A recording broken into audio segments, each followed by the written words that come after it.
નમસ્કાર, સીએનબીસી બજારમાં આપનું સ્વાગત છે. સીએનબીસી બજારના મની મેનેજરમાં આપનું સ્વાગત છે અને મની મેનેજર એટલે તમારા નાણાંનો ચોક્કસ આયોજન માટે અપાતું માર્ગદર્શન. હું પ્રીતિ દલાલ આપ સૌનું સ્વાગત કરું છું આજના મની મેનેજરમાં.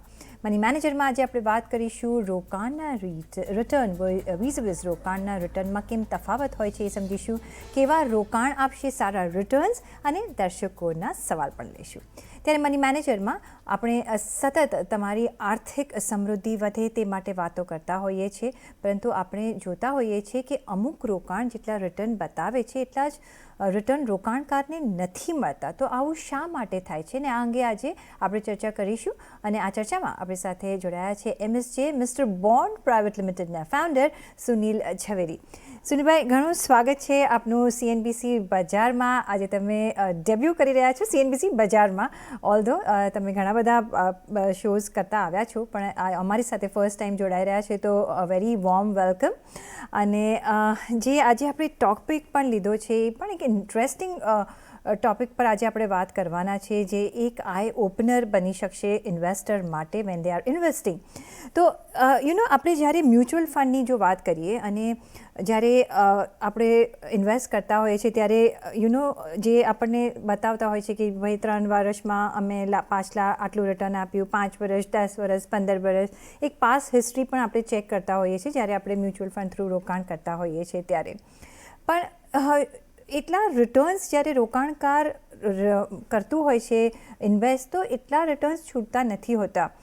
આ ડિફરન્સ શું હોય છે અને કઈ રીતે સમજવું જોઈએ? Sure. Thank you so much, Preeti, for inviting me on CNBC Bazaar. આ મારું ડેબ્યુ છે ગુજરાતીમાં, પણ CNBCના ચેનલ્સ પર મારી બીજી ઇન્ટરવ્યુઝ બી થઈ છે સુરભી ઉપાધ્યાય જોડે. બટ આ જે ટોપિક છે બહુ ઇમ્પોર્ટન્ટ ટોપિક છે. Investment returns are not investor returns. આપણે કહીએ આપણે ઇન્વેસ્ટર્સને આપણે દેખાડીએ કે 3 વર્ષ, 5 વર્ષ, 10 વર્ષ, 25 વર્ષના રિટર્ન આટલા છે આ પર્ટિક્યુલર સ્કીમમાં, અસેટ ક્લાસમાં, પણ એ જનરલી ઇન્વેસ્ટરના પોર્ટફોલિયોમાં નથી હોતા. The reason behind them can be the emotional angles of the investors, and એ લોકોનો જે ઇમોશનલ બિહેવિયર જો હોય છે. So investment returns are not investor returns because of the behavior bias of investors. એ લોકોનો એક બિહેવિયર હોય છે, એક ગ્રીડની, એક ફિયરની, એક ફિયર ઓફ મિસિંગ આઉટની, હર્ડ મેન્ટાલિટીની.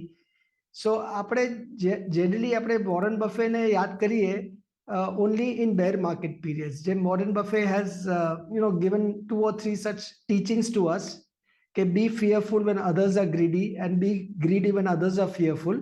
એ આપણે ભૂલી જઈએ છીએ when bull markets are there in place.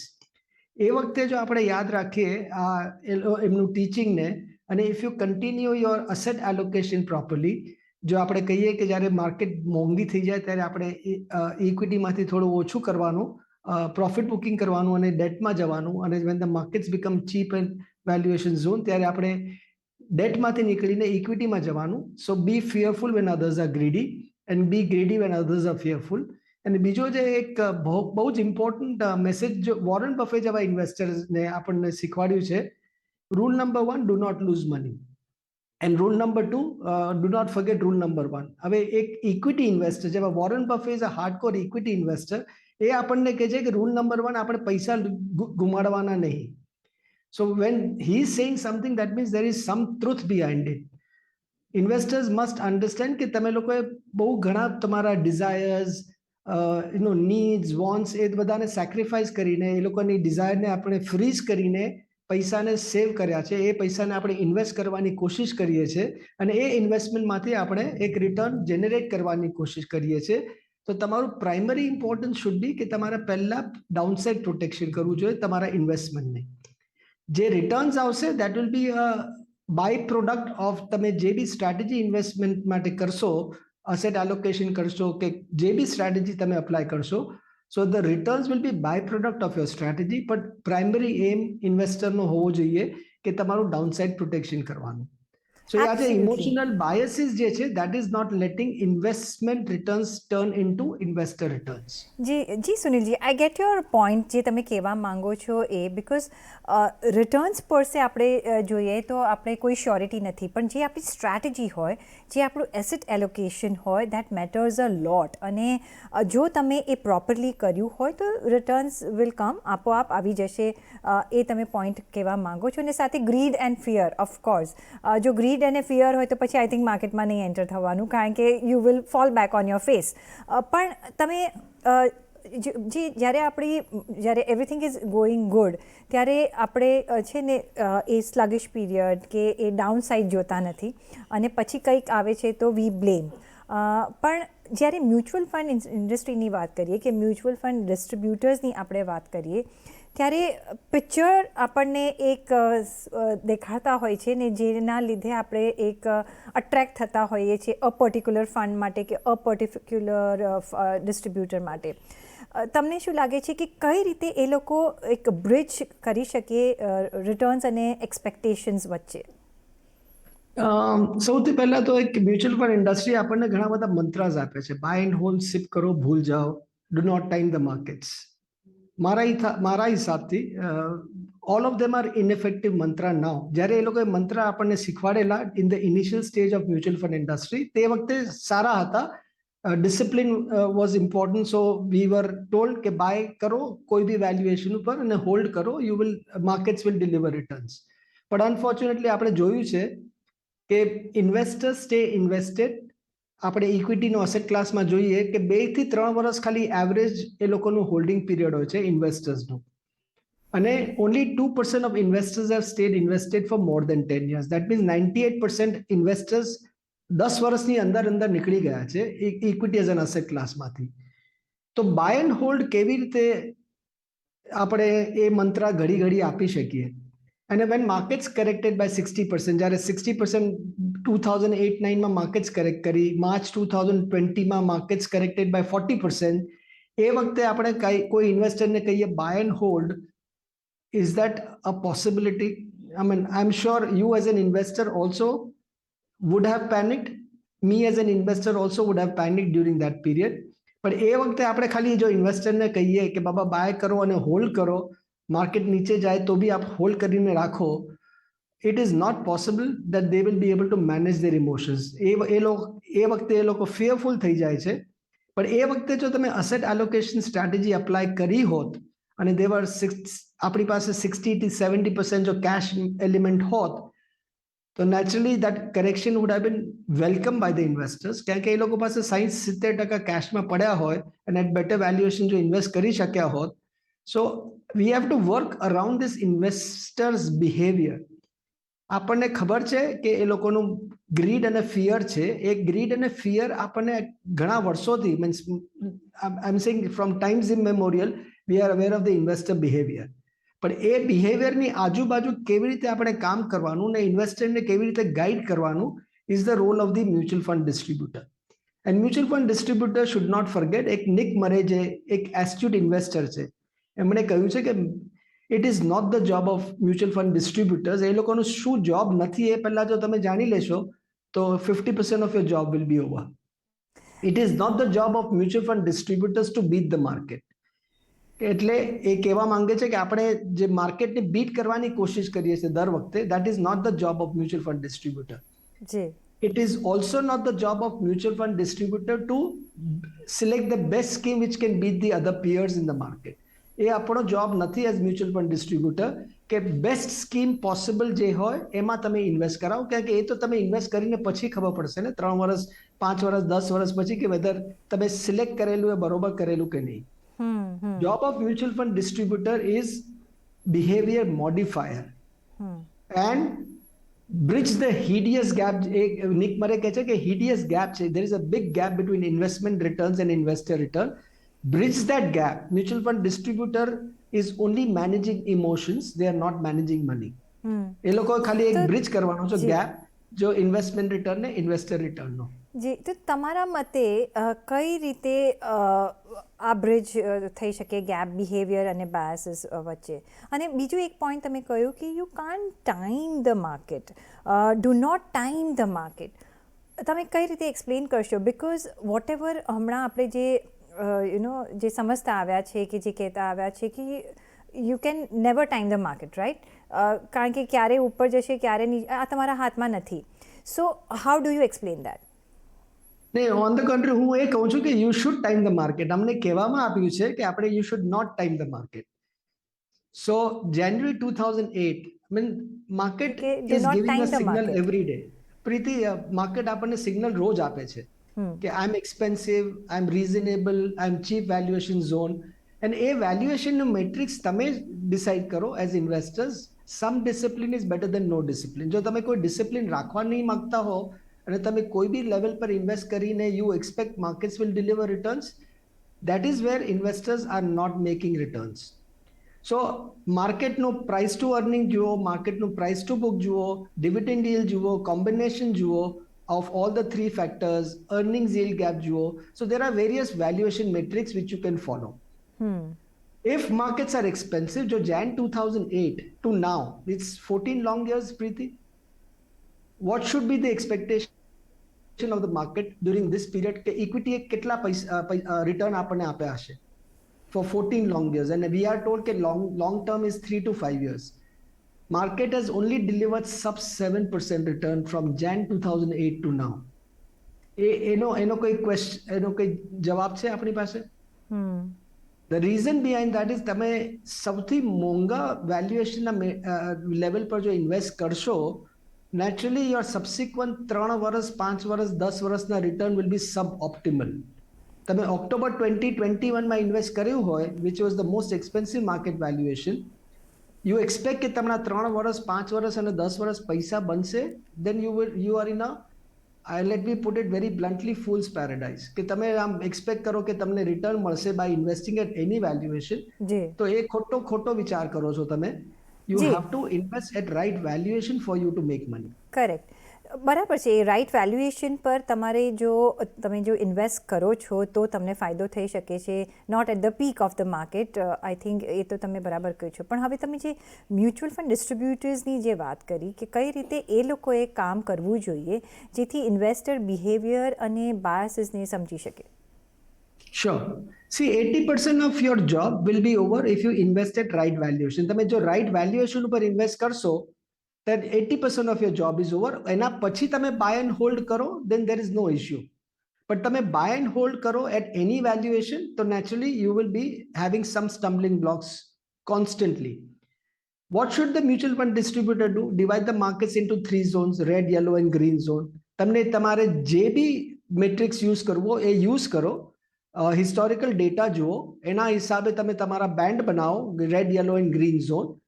And if you notice, I have shared some data which I think you are also sharing on the screen right now, કે તમે જો green ઝોનમાં invest કર્યું ક્યારે બી, that is market nifty PE being less than 16, અને તમે invest કર્યું Nifty 50માં from 2001 to 2021 ક્યારે બી, અને 5 વર્ષ એને પકડી રાખ્યા એ ઇન્વેસ્ટમેન્ટને, minimum return is 10.38% and average return of 26%. Yellow ઝોનમાં 16 to 19 PE ને યલો ઝોન મેં કર્યો છે. તમારે યલો ઝોનને સ્ટ્રેચ કરીને 18 to 20 કરવું હોય, that is also your choice, but this is on the most conservative side. Yellow zone the minimum return has come down from 10% to 4% any 5-year period, and the average return has come down from 26% to 14%. અને તમે red ઝોનમાં જોશો તો minimum return over any 5-year period is negative 2.3% and average return has come down to 7.5%. 7.5% in equity as an asset class, is that what you are expecting? And by the way, 80% investors red zone માં invest કરે છે and only 1% investors are investing in the green zone. જ્યારે green zone ક્યારે થાય? જ્યારે market corrected by 60%. In 2008-9, when markets corrected in 2012, when markets corrected in 2020 March, ત્યારે green zone હતો. How many investors had the guts or the money to invest at that time? Only those જેણે asset allocation strategy follow કરી હોય, balance advantage fund કેટેગરીમાં invest કર્યું હોય, those are the ones who benefited and participated in the upside thereafter.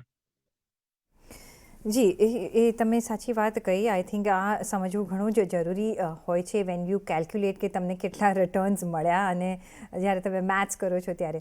પણ સુનીલજી તમે પહેલાં પણ કહ્યું કે તમારે જે માર્કેટના સિગ્નલ્સ હોય એ સમજવા જરૂરી છે.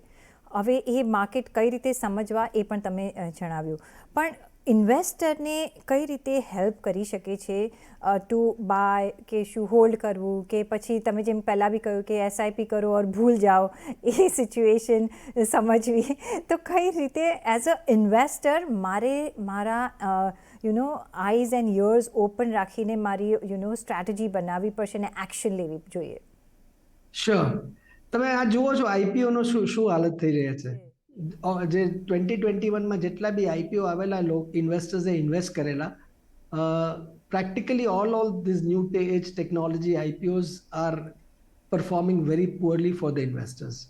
એ ઇન્વેસ્ટરે ઇન્વેસ્ટ શેના માટે કર્યા? એ લોકોને કોઈ ખબર હતી કે આમાં કેમ why am I investing in this? એ લોકોનું જે એક બાયસ છે, ફિયર ઓફ મિસિંગ આઉટ, કે હું નહીં ઇન્વેસ્ટ કરું તો I will miss out on generating return. But તમારે એક નીડ અને સોલ્યુશન અપ્રોચ અપ્લાય કરવાની બહુ જરૂરત છે વેન યુ આર ઇન્વેસ્ટિંગ. આ મારી સ્કીમમાં મારે પૈસા નાખવાના, તો એ મારે નીડ શું છે અને એ નીડ કઈ નીડની એ ફૂલફિલ કરે છે, કયું સોલ્યુશન આપે છે મને. That is what is important for investors to understand. Please understand કે ઇન્વેસ્ટર્સ જ્યારે બી આવ્યા છે તે બેંક ડિપોઝિટના માઇન્ડસેટથી આવ્યા છે. 1 lakh almost 175 lakh crores is still in the banking system in the bank deposit. So that means investors are still happy with that bank deposit returns even at the lower levels. If that be the case, so they should be happy if equity as an asset class delivers inflation beating returns and FD plus kind of return, but they are not content. આપને 12% મળે તો મને 25% કેમ નથી મળતા, અને 25% મળે તો 50% કેમ નથી મળતા?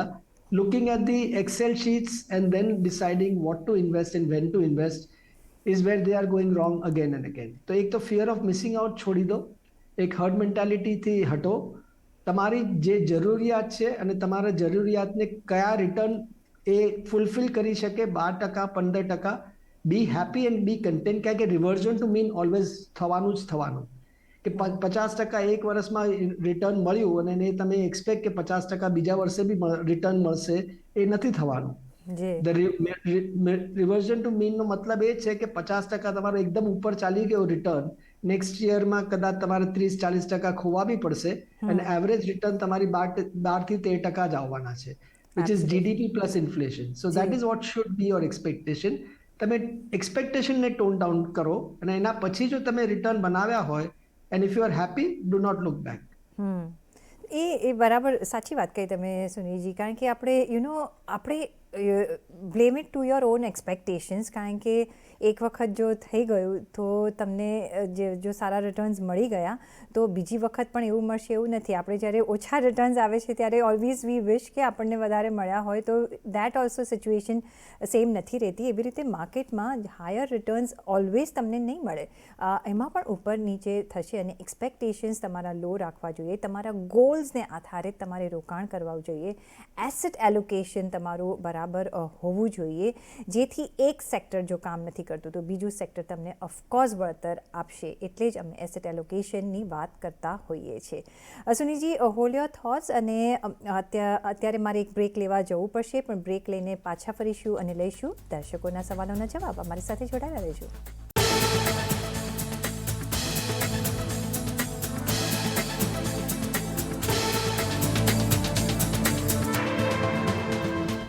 બ્રેક પછી આપનું સ્વાગત છે અને હવે સમય થઈ રહ્યો છે દર્શકોના સવાલો તરફ વળવાનો. અને જે પહેલો સવાલ સુનિલભાઈ આવી રહ્યો છે સાકેત ધ્રુવવાળાનો. એ કહી રહ્યા છે કે એમની ઉંમર 30 વર્ષની છે, એમના પત્નીની ઉંમર 27 વર્ષની છે, એક એમને ડોટર છે 1 વર્ષની, અને એમની આવક 60,000 રૂપિયા છે. અમારે કેટલો હેલ્થ ઇન્સ્યોરન્સ લેવો જોઈએ એમનો સવાલ છે, અને કઈ બાબતો જોઈને હેલ્થ ઇન્સ્યોરન્સની પોલિસી પસંદ કરવી જોઈએ? જી શ્યોર, મેડિક્લેમ બહુ જ ઇમ્પોર્ટન્ટ છે જી. ફોર એની ફેમિલી. મારા હિસાબે અને ટર્મ ઇન્સ્યોરન્સ, આ બે ઇન્સ્યોરન્સ બહુ જ જરૂરત છે. ઇન્સ્યોરન્સમાં તમે ઇન્વેસ્ટમેન્ટ એડ નહીં કરો. That is my only advice to any investor અને એની વ્યુઅર. ઇન્વેસ્ટમેન્ટ કરવું હોય તો એક તમે મ્યુચ્યુઅલ ફંડના થ્રુ એસઆઈપી કરો. ઇન્સ્યોરન્સ કરવું હોય તો ઇન્સ્યોરન્સને પ્યોર ઇન્સ્યોરન્સ રાખો. મેડિક્લેમમાં minimum at your age of 30 years એક 5 લાખનો એક મેડિક્લેમ લો. એના ઉપર તમારા એક એડ ઓન ફીચર્સ બી જે આવે છે which includes and covers some of these critical illness and also cancer વગેરે જે આવે છે. સો એ that also should be added in that, because આજકાલના કોવિડના જમાનામાં anything can happen to anybody. લોકોને લાગે છે કે insurance is a long term product, but મારા હિસાબે insurance is the next moment product. Anything can happen to anybody at next moment. So એના માટે તમારે મેડિક્લેમની જરૂરત છે અને તમારે એક ટર્મ ઇન્સ્યોરન્સની જરૂરત છે. And as and when you advance in age and also your family also grows, એક છોકરામાંથી બીજું એક આવે તો નેચરલી તમે ટોપઅપ કરો અને start increasing your insurance cover also. Absolutely. જે ઇન્સ્યોરન્સ માટે આઈ થિંક બધા ઇન્સ્યોરન્સ લેવું જોઈએ. બિફોર તમે એટલીસ્ટ તમારું ઇન્વેસ્ટમેન્ટની જર્ની શરૂ કરતા હોય છે પહેલાં તમારી જાતને સિક્યોર કરી દેવું જોઈએ. અમારા બધા જ એક્સપર્ટ્સ કહેતા હોય છે અને ગ્રેજ્યુઅલી તમારે એ ઇન્ક્રીઝ પણ કરતા જવું જોઈએ. પછી એ હેલ્થ ઇન્સ્યોરન્સ હોય અને જે કમાવનાર વ્યક્તિ હોય એનો એક ટર્મ ઇન્સ્યોરન્સ પણ આપણે લેવાની અમે ઓલવેઝ સલાહ આપતા હોઈએ છીએ. નેક્સ્ટ સવાલ જે આવી રહ્યો છે નિહાંશ પટેલનો. 6 મહિનાથી નોકરીની એમને શરૂઆત કરવી છે, એટલે એક યંગ ફ્રેશ ઇન્વેસ્ટર છે અને મહિનામાં 6,000 બચાવી શકે છે એમ કહી રહ્યા છે. અને એમને રોકાણ પણ કરવું છે, જે એમની બચત છે એના માટે તો ક્યાં કરવું જોઈએ, અને 1 વર્ષ પછી ઇન્ડિયાના જ કોઈ ડેસ્ટિનેશન પર એમને એક વેકેશન પણ માણવાની ઈચ્છા છે અને ભવિષ્ય માટે રોકાણની શરૂઆત પણ કરવી છે. તો આ બંને વસ્તુ શું શક્ય બની શકે કે નહીં? Very sweet question. અને આ એક દર્શાવે છે કે એક આગળથી એ લોકો પોતાના વેકેશન માટે પણ વિચારીને ઇન્વેસ્ટમેન્ટ કરવા માંગે છે, રોકાણ કરવા માંગે છે. So there is absolutely nothing wrong in that. I mean, બધું આપણે જે સેવિંગ અને ઇન્વેસ્ટમેન્ટ કરીએ છીએ, પછી મજા ક્યારે કરવાની? Something should be for instant gratification also. So એ બેલેન્સ રાખવાની બહુ જરૂરત છે. So I believe in that also. પણ એમના જે 6,000ની વાત કરી અને એ લોકોને એમને જો નેક્સ્ટ વર્ષમાં જો જવું હોય કોઈ ડેસ્ટિનેશન વિધિન ઇન્ડિયામાં, તો નેચરલી એ 6,000માં આપણે ઇન્વેસ્ટમેન્ટ ઇક્વિટીમાં તો કરી જ નહીં શકાય, બિકોઝ એક વર્ષમાં equity can deliver negative returns also. Balance advantage fund can also deliver negative returns. Equity savings, જ્યાં આપણી ઇક્વિટી હોય ત્યાં આપણે 1 વર્ષ માટે ક્યારે બી એને એડવાઇઝ ના કરીએ. Maximum we can do is maybe in arbitrage funds or in liquid funds and save that money 6,000 na, and I think that 72,000 which is saving can only grow to 75,000 rupees at 6% rate of return in any of the debt instruments. So that will be enough for him to take care of his hopefully Indian vacation, and then apachi he can start his journey for future investments. Absolutely. એક શરૂઆત કરજો તમે નિહાંશ, અને તમારા બંને goals achieve થઈ શકશે. અને તમે જો વર્ક હાર્ડ કરતા હોય, અને સેવિંગ તો આપણે કરતા જ હોઈએ છીએ, પણ થોડી મજાક પણ કરવી જોઈએ, એ પણ લાઈફમાં જરૂરી છે. અને એ બંને માટે તમે જે પ્લાનિંગ સાયમલ્ટેનિયસલી કરી રહ્યા છો એ રાઇટ અપ્રોચ છે. અને આગળ જતાં પણ આઈ થિંક તમે આ જ અપ્રોચથી વધારે તમે ઇન્વેસ્ટમેન્ટ કરશો અને કેપિટલ બનાવશો. સુનીજી, એ સાથે તમારો ઘણો આભાર અમારી સાથે આજે જોડાવા બદલ. અને પર્સનલ ફાઇનાન્સના તમારા સવાલ તમે પણ અમને મોકલી શકો છો. તમારું નામ, શહેર, ઉંમર સાથે ઈમેલ કરો અમને money@nw18.com પર. ફેસબુક પર લખો અમને facebook.com/CNBC બજાર પર, અને ટ્વીટ પણ કરી શકો છો twitter.com/CNBC બજાર પર.